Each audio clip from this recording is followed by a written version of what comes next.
This year, Yom Kippur falls on Shabbat, and Jews across the world will gather to do collective introspection, looking at themselves, looking at ourselves as a community.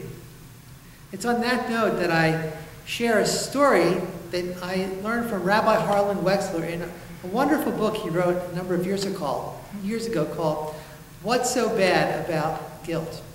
He recalls when he was a student at the Jewish Theological Seminary in the class of Rabbi Abraham Joshua Heschel, who spoke about a series of lectures he gave at the University of California that later became the basis of his book, Who is Man?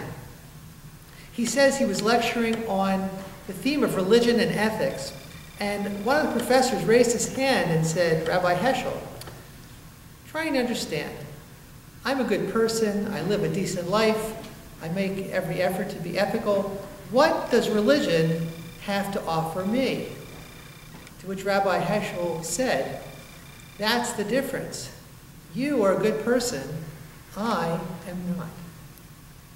Rabbi Heschel went on to explain that our daily Amidah, our daily prayer, we say, Slach lanu avinu, we al kichatanu, we ask God to forgive us for we sin. And then on Yom Kippur, and during this entire period leading up to it, all of us gather to look at ourselves. We all recognize that we aren't so good all the time. We can't be self-satisfied.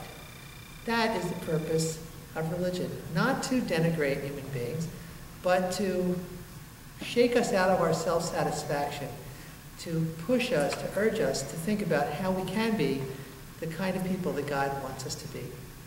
In just a few days, we'll gather again for Yom Kippur, and we will recite Vidui, the confessional.